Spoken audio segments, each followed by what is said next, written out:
Okay, so we are starting a little bit early, but we're all here, so we might as well. Let me make sure I have my notes. How are you doing today? I'm well. That's good. I'm a little nervous. It's a lot of y'all. You're nervous? I was also nervous. So we'll get through it. Yes.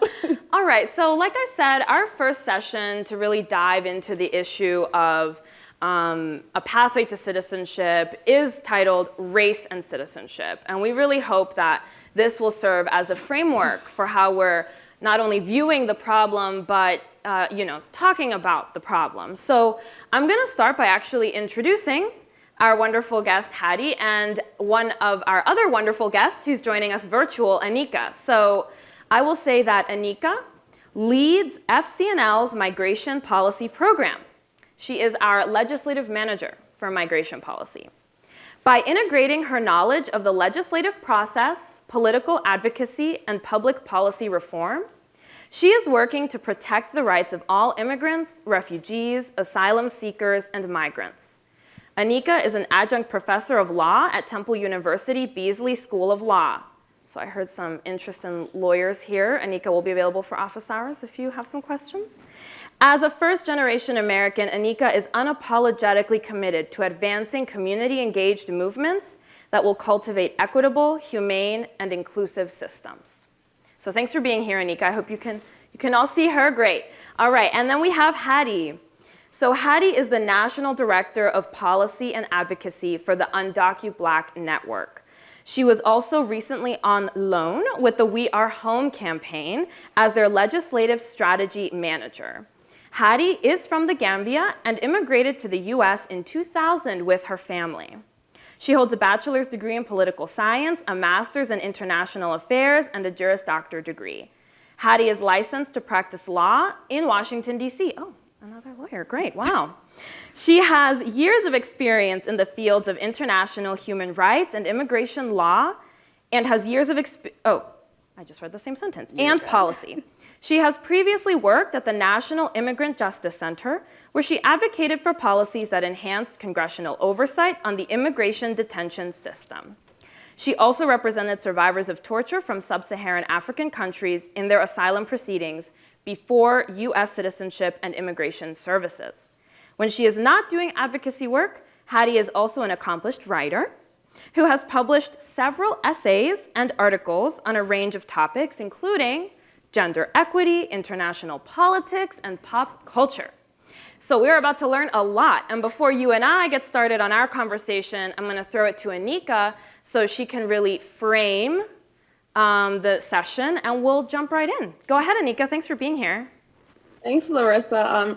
Welcome to you all. I know you've had a few welcomes, but I also want to share my own. I'm grateful to all of our Spring Lobby Weekend participants who are here. Some of you have been in this work for years in terms of seeking a just migration culture. And some of you are new to this space, but regardless, I'm thankful for all of you to be here with us in this moment and in this journey. And I'm truly convinced that as a collective, we have a strong purpose as we join in solidarity with countless other immigrant and movement groups like UndocuBlack. I'm thrilled that Haddy is with us today, in our relentless call for a pathway to citizenship.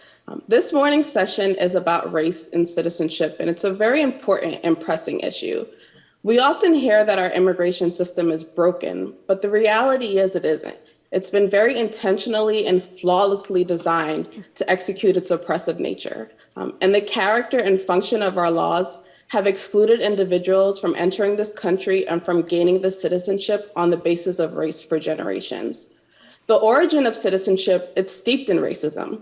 Many of us are familiar with the genocidal removal and disposition of land inflicted on Native American communities under the racist conviction that ownership and power and citizenship were exclusive to whites.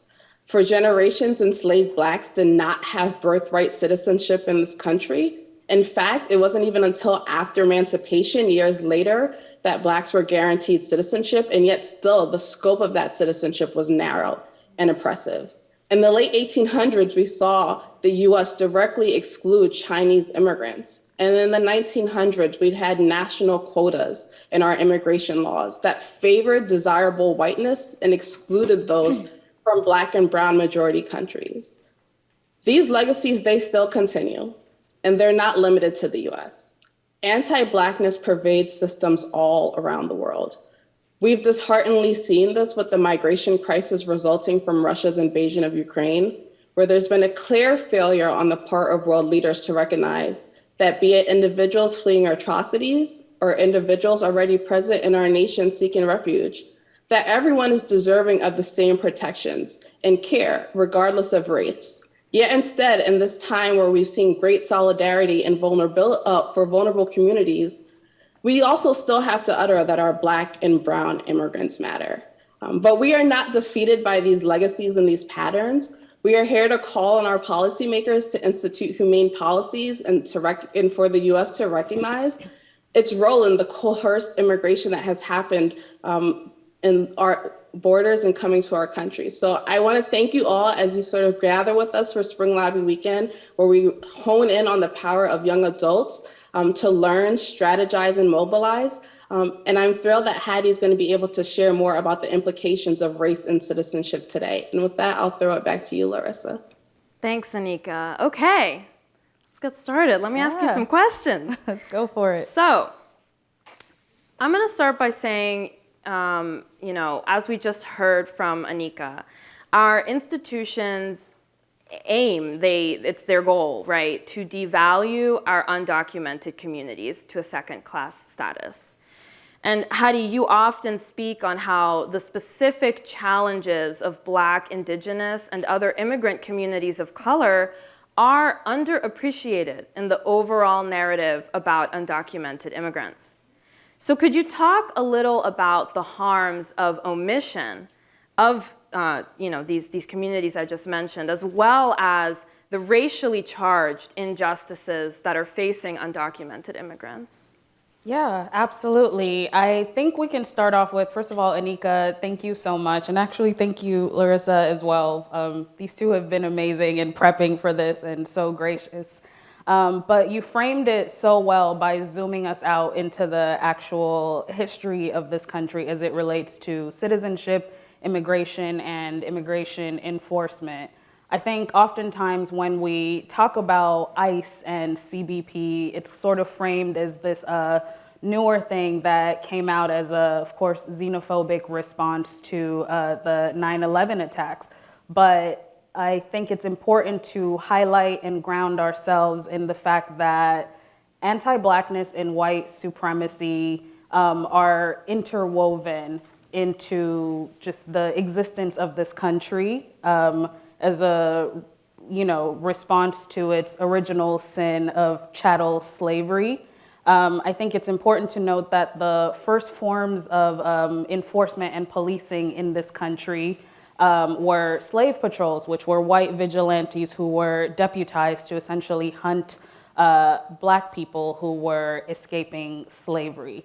And so whether it's ICE or CBP or local police units, all of them are derivatives of these horrific slave patrols. So when you look at it that way, I think it's important to know that because white supremacy and anti-Blackness were at the very core of how this country has always handled immigration, Black migrants in particular are always going to, unfortunately, bear the heaviest brunt of that cruelty. And I think that's what we see play out day in and day out as it relates to immigration policy as well. Also as it relates to, I think, the erasure of our experiences. And I know we've talked about that a bit, and I've talked about that in past conversations as well. Oftentimes when folks think of immigrants, they don't think or see people who look like me.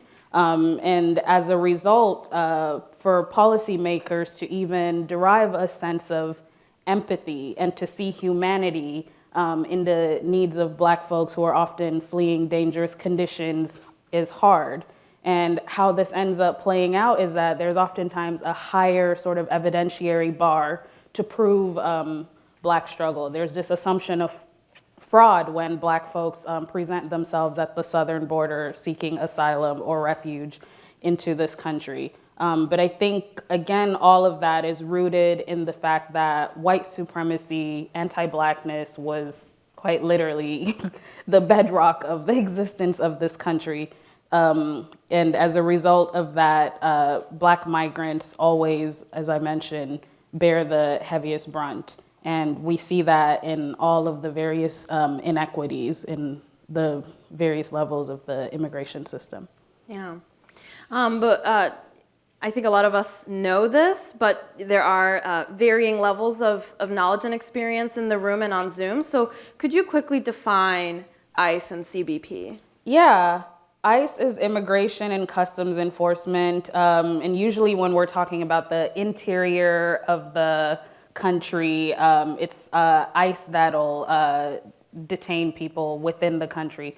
When we talk about the border region, either the southern or northern border, that is more so CBP, and when we talk about airports, that is CBP, and that is Customs and Border Protections. And sometimes people will colloquially say Border Patrol. And so when we hear of folks being apprehended at the southern border, when we hear narratives about, just really dehumanizing narratives around the surge of migrants showing up to the border, caravans, and all of these various like drug busts and things like that, which is also very much laced in stereotypes and racism, that's often CBP. Okay, thank you for that. And you touched on this already in your last answer a little bit, but I want to kind of talk even more about it. So how do the injustices that you mentioned, for example, you said there's like a higher standard for believing, for example, a Black migrant. How do the injustices that you mentioned translate as barriers to citizenship? And how does your work at UndocuBlack Network respond to those barriers? Yeah, absolutely. I think this is such a timely question because we're actually seeing it play out in front of us with the US's response to the crisis in Ukraine that's going on, and the response in particular to Ukrainian immigrants who are either already in the country and needing protection from deportation if they're undocumented, as well as Ukrainian immigrants who are presenting at the southern border. I think within the last week, there have been at least 2 or 3 families, I think mostly women and children, Ukrainian people who've presented at the southern border seeking asylum. What we've seen is that within a matter of, I believe it was 8 days, the administration designated Ukraine for temporary protected status, which is TPS for short. And what that does is protect nationals from a country that the US deems as unsafe to deport people to. And I think as immigration advocates, we were very much relieved that they passed the designation so quickly. It was absolutely necessary and the right thing to do. But I think we also immediately were like, they can do that in a matter of 8 days when we've been pushing for, say, a country like Cameroon to be designated for TPS for, I believe, years at this point, and have still heard nothing. And usually when we're advocating for Black and brown countries, there's this cumbersome process of having to create a campaign, talk to the Department of State, the Department of Homeland Security, the White House, and really prove this case that this particular country is in fact unsafe to deport anyone to. For context, Cameroon currently has more than 3 ongoing armed conflicts as we speak. There is a boatload of evidence and reports out there that shows what happens to folks who are deported to Cameroon. Sometimes they're disappeared by the government, some are tortured, some unfortunately killed. And like I said, the push for Cameroon's TPS has taken literal years, and there's still no designation or decision out there. And Ukraine's designation took 8 days from the start of the conflict until now. So I highlight that to say that when we talk about there being a higher evidentiary requirement, there sort of being this gap between really understanding the need and, quite frankly, the humanity of Black migrants who are seeking safety and refuge in the States. That translates into policy, where it's almost like a no-brainer decision to designate TPS for Cameroon.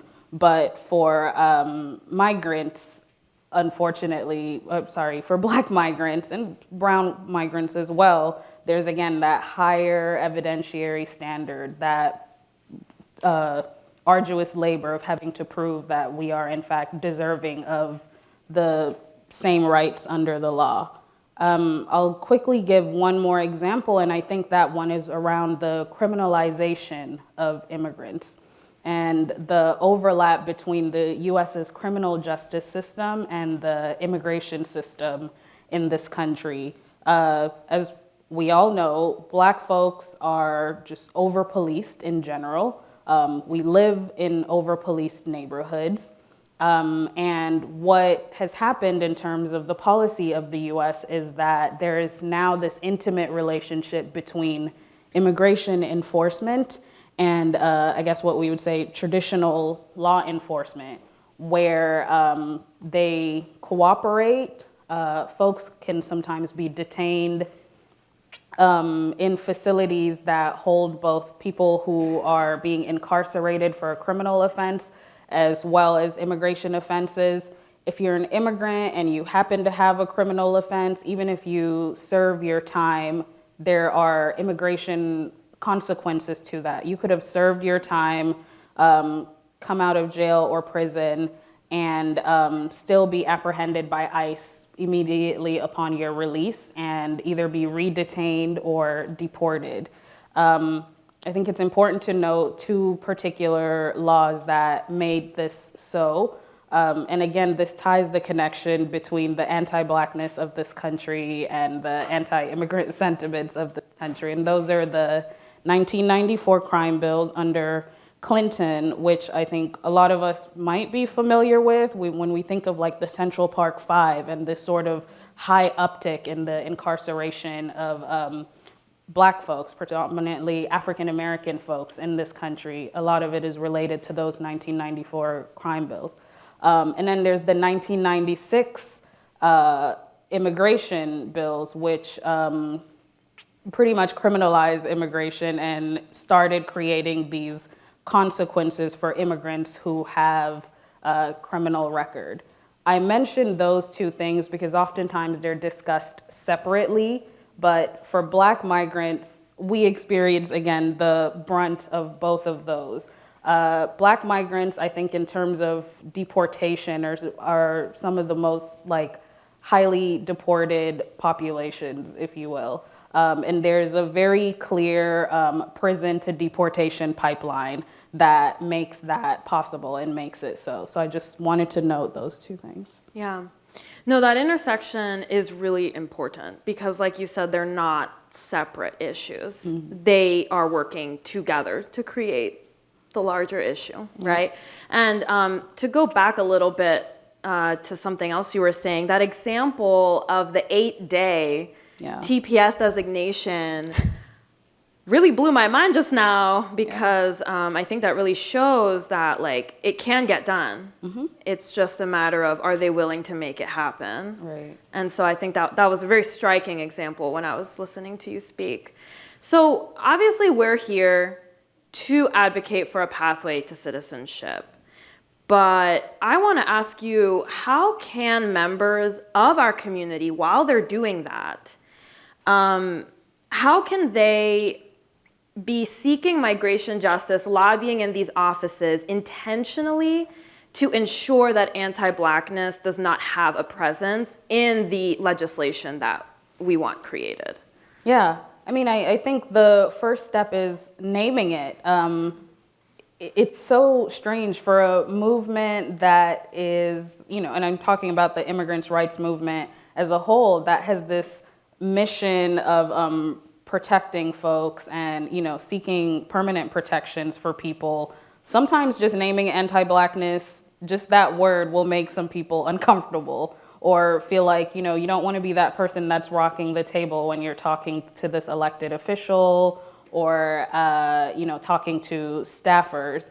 But I think there's a lot of power in naming it. So much of our issues and problems, as I said, is the deliberate erasure of our experiences to the point where lawmakers and elected officials, down to even asylum officers, are not familiar with the experiences of Black migrants. And oftentimes, again, like I said, that comes with these racist presumptions of fraud.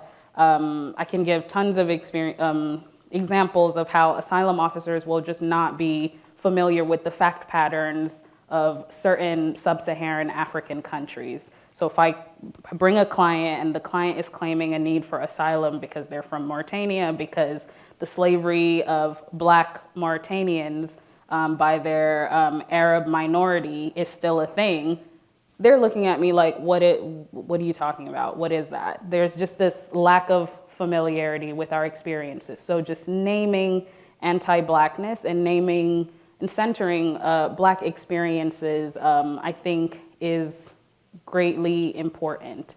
I think another thing is not being afraid to also take ownership of some of these issues. Oftentimes what we see play out is if an organization is not UndocuBlack or Haitian Bridge Alliance or African Communities Together, there's sort of this hesitation to take on issues that impact Black migrants disproportionately or in a unique way. It's almost like that's not quite our turf, or we're a little uncomfortable, we don't want to step on any toes, so we're just not gonna do anything. Or I think what is even worse is we're just gonna maybe reach out to this Black organization and have them do a lot more labor to educate us. I think we really need to get out of that mindset and understand that the right to asylum is the right to asylum. If there's some anti-Blackness and racism sprinkled in there, name it and still do the work. The push for citizenship and permanent protections is good for all undocumented people. If there's an angle where anti-Blackness and racism is involved, name it and do the work. But this sort of piecemealing of that's a Black issue, so it's weird, I'm uncomfortable with it, so I'm gonna just kind of avoid it. It doesn't work, it hasn't worked, and I think as a movement, the only way we are going to sort of get past this is really to have a unified voice in pushing for these things. And I can raise the example last year of pushing for a TPS redesignation for Haiti. We ended up getting the redesignation, which was a huge victory for the movement as a whole. But the back end of that work was really having some difficult conversations with our colleagues who we work with day in and day out, trying to explain to them that immigration is a Black issue, and you need to get over whatever this weird hump is and like do the work around Haiti. If your organization does asylum work, this is relevant. If your organization does TPS work, this is relevant. The fact that these deportation flights are currently just impacting Black pregnant women and Black babies does not make a difference. When we saw brown children in cages, as a movement, we all had this visceral reaction that this is not okay, and we collaboratively acted and organized. And so I'll leave it there. Thank you. I am going to ask Anika to speak a little bit. I, want her to also be part of this conversation, have some thoughts from what you just said. And while, she's preparing to do that, I want to let everyone know that we are going to have some time for questions. So be thinking of some questions. We'll call on you and someone will show up with a microphone. And for those of you on Zoom, we will be asking you if you have any questions as well. You will be able to actually ask your question. So be thinking of that while we're hearing some thoughts. Anika, what are you thinking while Haddy and I are having this conversation? Sure, thanks. I won't take too long because I do want to definitely leave space for our audience members to ask questions.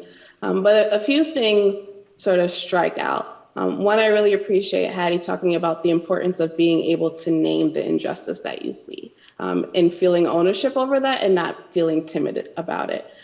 As advocates, part of our strength is understanding the issues in order to counter the ideologies we see and to change the systems.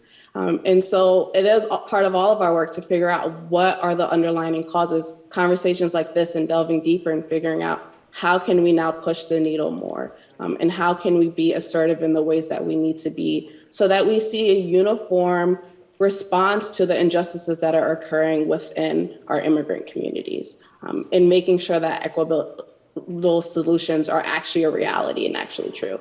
I also think with the conversation about Haiti and temporary protected status, oftentimes when we look at migrant justice work and immigrant rights work, there's well, we did something, so we did enough and then pause and end. And we've seen that very harmfully with our Haitian populations. The US did grant TPS protection, temporary protected status protection, early August last year after a long time of advocacy and work. And yet a week later, Haiti experienced a massive earthquake. After previously, the previous month, their President Moise, was assassinated. And so just because the US granted that protection in August, they've sort of maintained the position that, well, we already extended it, we've already did it, we're not going to extend it further. Despite the instability in the country being heightened, despite it being quite clear that Haiti is not in a position to receive nationals at this time, yet the US since September has deported over 20,000 Haitians back to the country. And so it almost counters the intelligence of why they initially gave that temporary protected status if conditions right afterwards heightened. And I think that sort of shows in this work, particularly when we think about oppression on our Black communities and our other communities of color, it's always important to sort of point out the idiosyncrasies that occur, because they continue even when people say, oh, we've done the justice work, oh, we've actually fulfilled what needs to be fulfilled here. And there's more I can say, but I definitely want to let the audience ask some questions. Thanks, Anika. And I noticed, you said that legislation will be passed or a decision will be made and there's a victory and it feels like, okay, that's enough and we're not going to think about it again. And I noticed you and I both did like the biggest head nods in the world. And so I'm wondering, do you want to react to that or add any more? Yeah, I mean, I think that is exactly right. And it happens in legislation and it happens in the sort of admin and executive side of the work. I was nodding because I knew you were going to get into like the Haiti deportation flights. And I'll just add to that, like the stat that you shared, I really want to underscore that since designating TPS for Haiti, more than 20,000 Haitian migrants have been deported. And I think the technical word they use for it is expelled. And the population, I guess the main people who are on those expulsion flights are largely women, pregnant women, and babies under the age of 1. Just yesterday, I believe the 207th deportation flight left with 17 children on it. And this is a result of a Stephen Miller brainchild created policy called Title 42, which essentially uses the COVID-19 pandemic as an excuse to deny people their international human right of seeking asylum in this country. And so folks come present at the southern border, instead of allow them to seek asylum or do like a credible fear interview like they normally would, they are immediately like processed and expelled. And I think we're coming on the 2-year anniversary of Title 42, if I'm not mistaken. And yesterday was sort of very stressful for, I think, a lot of advocates, because without going too much into the weeds, there was a lot of tug of war around whether or not Title 42 would finally be terminated because there was a Texas judge ruling. We love Texas. Not really. I hope no one's. Well, we have some Texas people here. No, but I love Texas, but the Texas judiciary. There we go. Is a nightmare. Okay, there's agreement. There's agreement. To say the least. Are we in agreement there? Texas is not offended. Thank you. Thank you, Thank you for being here, Texas. Thank you. But there was a Texas judge ruling that deemed that Title 42 would apply to unaccompanied minors.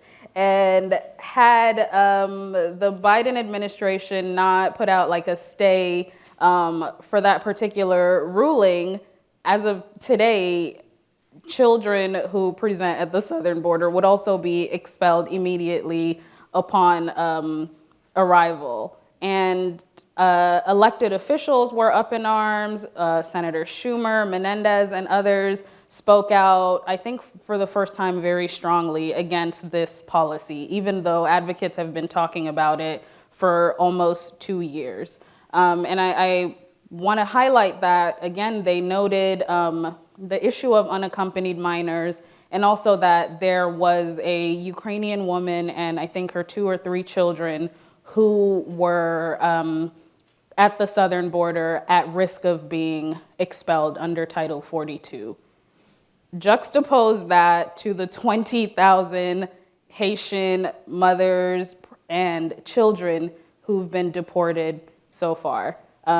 Late at night, CDC ended up putting out, a partial termination of Title 42, saying that it will not apply to unaccompanied minors, which is great. But I raise that to again say that even just the ebbs and flows of how we see people panic and freak out over policies oftentimes is when it starts to impact non-Black migrants. And when we see elected officials talk about it, they invoke the experiences of non-Black migrants.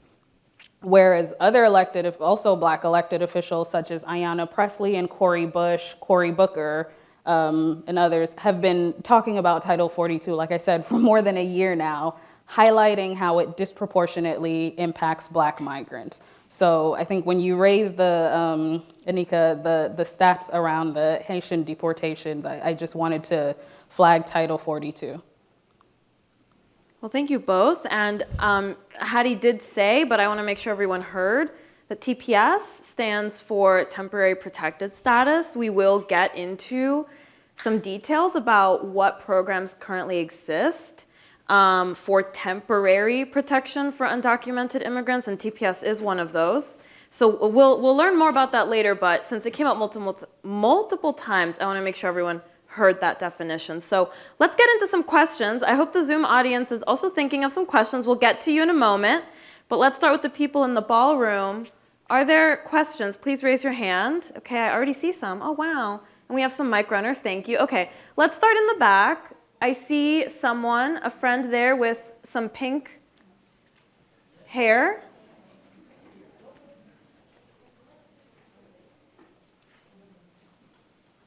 And when you ask your question, can you please say your name and where you are coming from? I'm Utkarsh. I'm from California. My question is, I wanted to know if when lobbying or when asking policies, do we also bring out the examples of like Ukraine, you said, for example? Do we talk about that in our asks, that how this happened with Ukraine, this can happen again? Yeah, I mean, I'll start by saying that, you know, to me that sounds like a question of what is my story, why do I care about this issue? And if that resonates with you and it's a reason that you are here and you want to talk about the issue, then you should mention it. But I'm curious if you have anything you want to add to that. Yeah, first of all, yes, pink hair, love it. Looks good. I think how we have been framing it is that really just highlighting that the response to the Ukraine crisis as it relates to the needs of Ukrainian migrants and Ukrainian refugees is the gold standard. And it's by no means perfect. We all heard about the treatment of Black migrants within Ukraine and how that has differed from Ukrainian nationals. But the way the US has responded to that is how ideally they should respond to every other population of folks seeking safety and refuge in this country. The swift response to it, the welcoming nature, the fact that there's so much empathy and seeing the humanity of these people is exactly how everyone should be treated. We just saw a story of like this harrowing story of an 11-year-old boy who traveled I don't know how many kilometers by himself to seek refuge. And all of the US media as well as international media picked up that story and, placed this boy up as a hero, which he is. I mean, it's heartbreaking, but also just puts into perspective how sad and dangerous the condition over there is. When you juxtapose that to our children in cages policy and Texas almost having unaccompanied minors be expelled under Title 42, it's day and night. And so what I would say is if you are mentioning Ukraine, I think hold it up as an example of how the administration should treat other populations, or all populations for that matter. Thank you. Oh, okay. We have a very energetic audience today. I love it. All right, another question. Let's go to this corner of the room. Yes, there's someone in the middle. Yes, you horse, yes, exactly. Hi, everyone. My name is Luis Moros, and I come from Miami, Florida.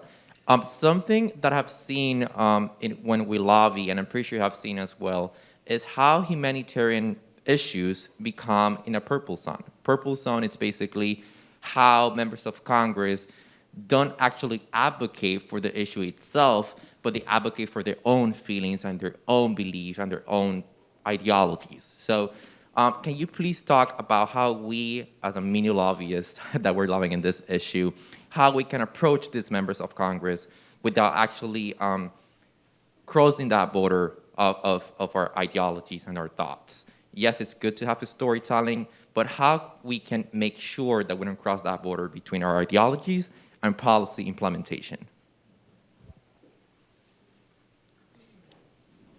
I'm not sure I understand your question. So do you mean like if someone really disagrees with you, like literally the value, like you're disagreeing on values, how can we talk to someone that just at a base level disagrees with this issue without kind of, you said crossing the border between ideology and policy. Could you specify a little bit more what you mean by that? Yeah, because sometimes members of Congress forget about the issue itself, and they start arguing because of the ideologies and thoughts of their party. Okay. That's what I meant. Yes, I see what you're saying. So Okay. kind of like it becomes a lot of rhetoric. People just say things and they're not thinking so about. they don't okay. care about the issue per se. They just care about, oh, my party doesn't support this. Yeah. Okay. All right. It's a good question. Do you want to take that? Yeah, I can. It is so frustrating trying to explain the humanity of anyone to a diehard Republican office that is just kind of there to check you off the box and say that they had the conversation. And we also see that play out even in policy making and in negotiations where it's this in the spirit of bipartisanship, we're gonna listen to you, but at the end, we're still gonna vote with our party. And what I will say to that as a pragmatic answer is that right now there's a Democrat, thin, but still Democrat majority House and Senate. And we have 9, 10-ish months before midterms, before that could potentially change. One thing I've enjoyed and in some ways have been frustrated at in these past sort of year of doing advocacy and ledge work is, quite frankly, not having conversations with Republican offices and letting Democrats know that you have this power. We put you in these offices. We gave you this power. Do something with it and deliver. And I know that's sort of maybe not the most soft, bipartisan, politically correct tactic. But it's in terms of the reconciliation work that we've been doing before, and I don't want to get too into the weeds of reconciliation, but this year's push of getting a pathway to citizenship through legislation, the majority of our conversations have been with Democrat offices. And I think what we've learned and what we're seeing play out now is that, you know, we can't also take for granted that because they're Democrats, they're also going to be ideologically in line with us. We've actually had, I think, a tougher time talking to moderate offices like Manchin and Sinema. And it seems like some of those conversations are almost as if we're talking to Republican offices. But I think what I would also say, just baseline in terms of lobbying, is doing the research on the office and on the elected official and finding out not what makes them tick, but like sort of what their internal priorities are and if there is any overlap there. So like sometimes we do weird things like bring in like CEOs, for example, for certain offices that are very business minded. Or when we talk about legislation to get citizenship for farm workers, we sometimes have to partner with like these gross and big agriculture companies because they're the ones who are unfortunately funding some of these offices. So I guess all of that to say, you have to be a bit creative about it and do the research, but also I think seize the moment that we're in now where you technically can get a win without the vote of Republican offices and take advantage of sort of this time period that we're in. And I'll also say in terms of the schedule, we knew that this would be a question because I think it's a question every time we advocate really for anything. How do we talk to an office that doesn't support? We already know they do not support what we're asking for. So there are multiple opportunities throughout the weekend to dive even deeper into that. I'll just point out two. So if you look at your program, you'll see a workshop titled Reaching Across. That would be a really good one to attend if there's still question marks in your mind about that.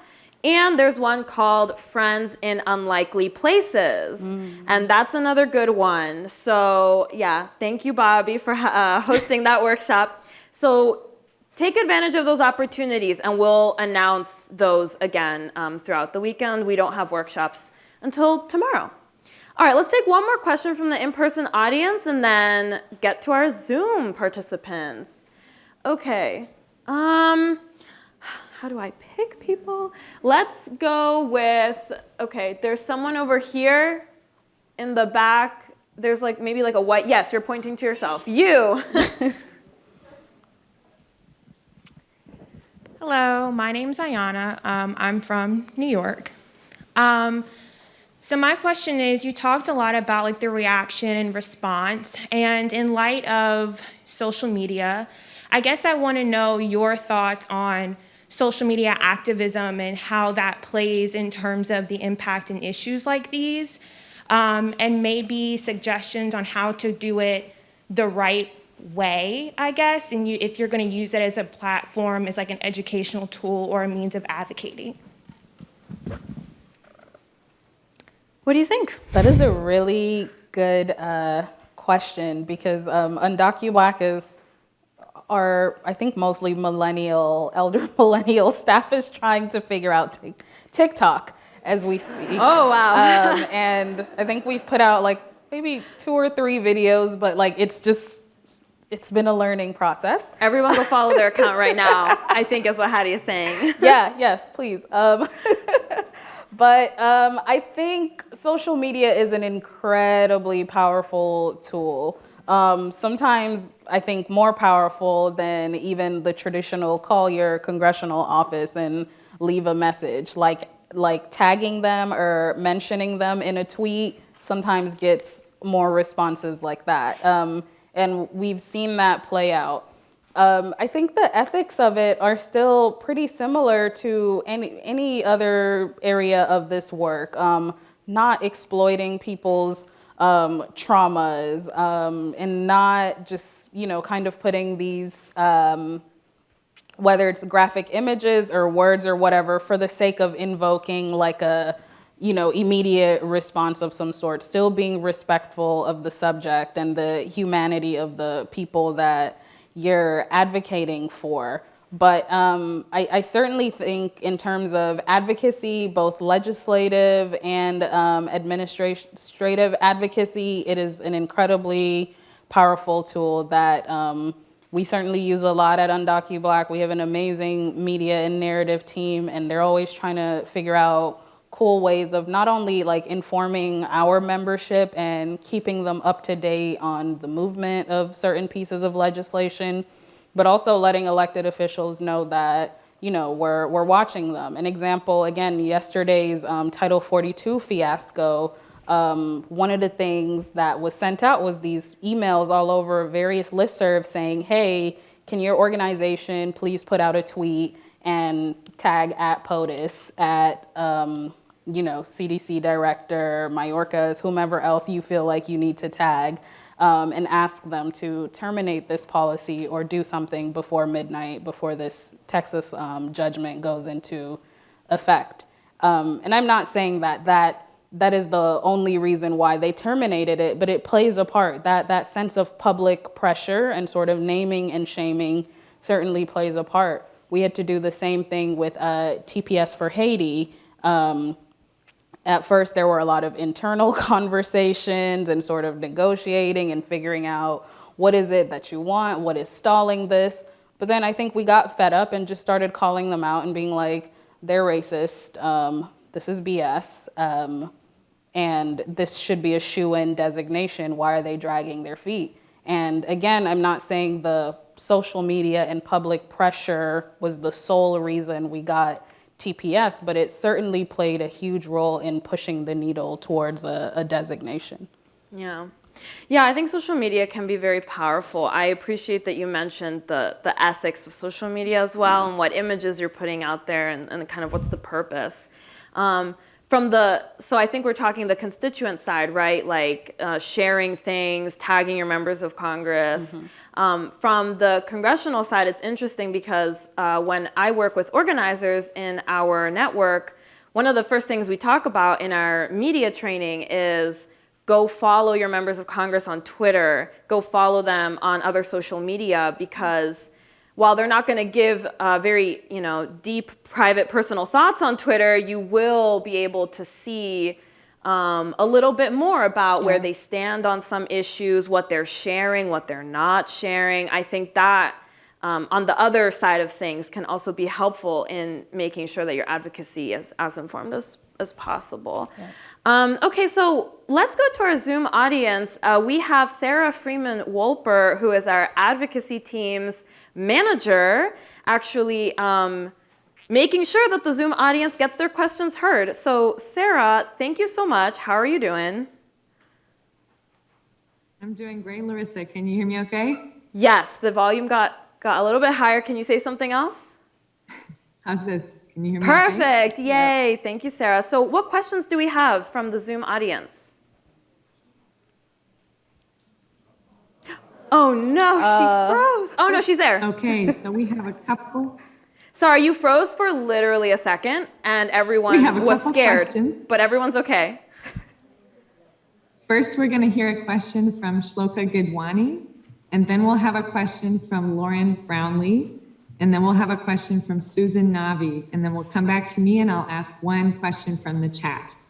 Hope you heard that okay. Perfect.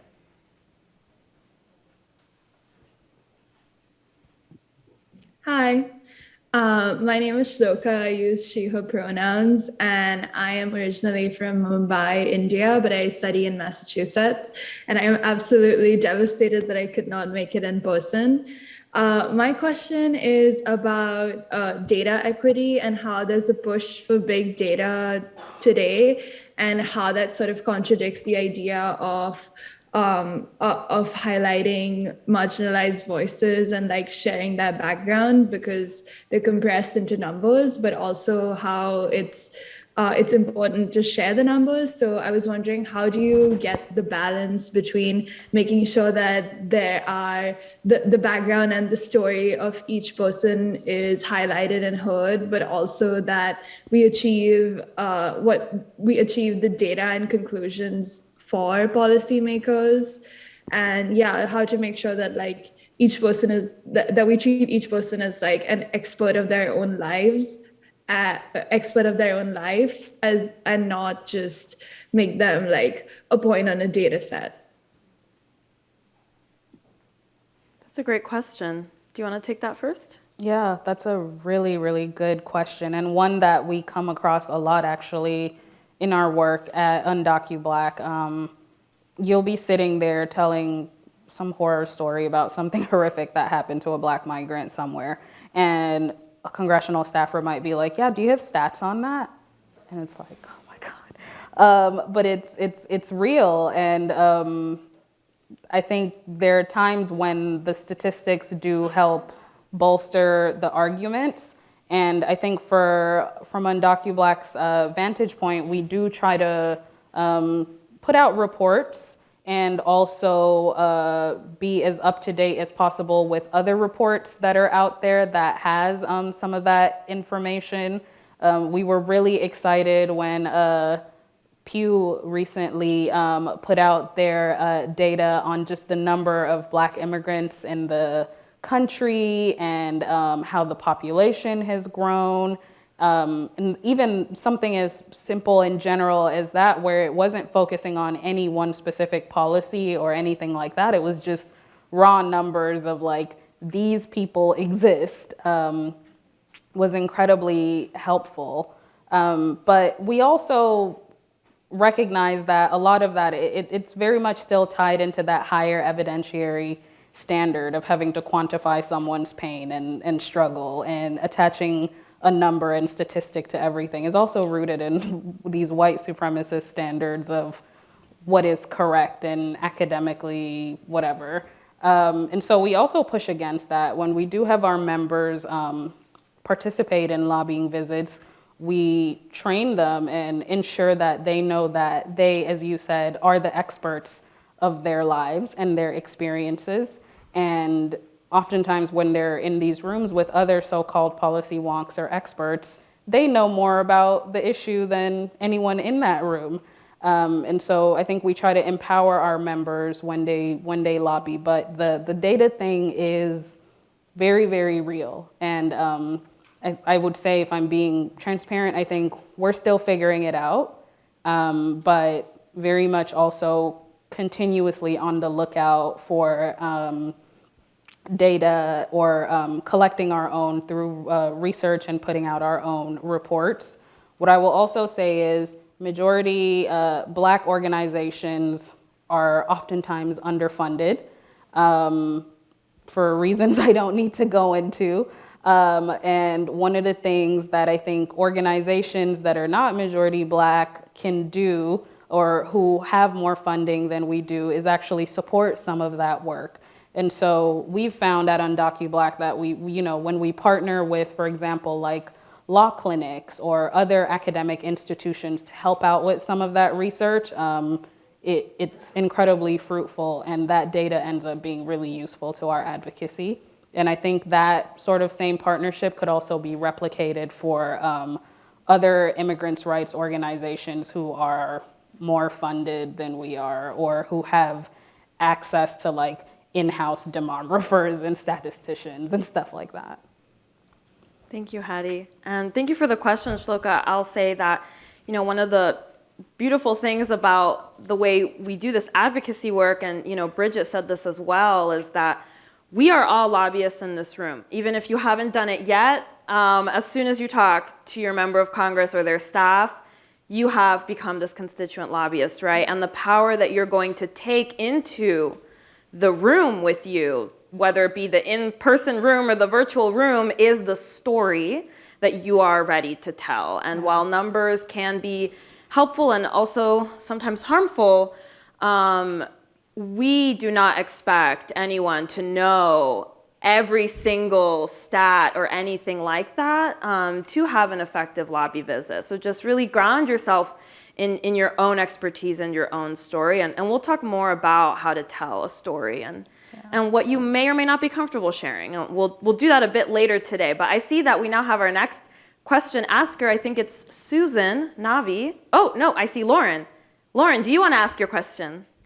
Yes, thank you. I'm Lauren Brownlee, she, her pronouns. I'm the head of upper school at Carolina Friends School and here with my Quaker advocacy class this weekend. And my question is about some of the bills that you were talking about earlier. Just wanting to make sure that I have the details of that so that our class can really dive into those as we do our lobby prep. So my sense is that the 1994 crime bill that you were referencing is the Violent Crime Control and Law Enforcement Act. Is that correct? Mm-hmm. Excellent. And the 1996 immigration bill would be the Illegal Immigration Reform and Immigrant Responsibility Act of 1996? Yep. Excellent. And is there any other specific legislation that you think, I also have down Title 42. Is there any other specific legislation that you think we should be looking into as we prep for our lobby visits?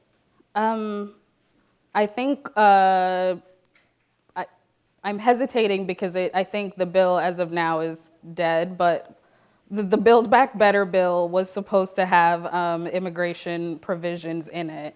And advocates, including UndocuBlack, are still leading the charge to ensure that whatever newer iteration of that bill is negotiated, hoping that that'll take place after SCOTUS justice confirmations, that bill also will have immigration provisions in it. So I guess I would just say reconciliation bill or parentheses replacement for the Build Back Better bill. We just don't know what it's going to be called or what it'll look like yet, but. Thank you so much. Thanks, Lauren, and thank you for having your class join us. Just like I said in the previous response, I'll say it again, we will be diving into not just storytelling, but also our legislative ask. What will we be actually saying in these offices? And what bills might already exist out there that we can think about. So this is good, I think, context into what has already occurred, which we'll learn even more about, I think, either tomorrow or the day after. We're going to learn a lot this weekend. And now finally, Susan, go ahead and ask your question. Thank you, and thank you so much to all the speakers. It's already been such a rich conversation. My question is, as we are heading into congressional offices early next week, what for you is the single biggest takeaway for this conversation to keep in mind and to carry forward with us?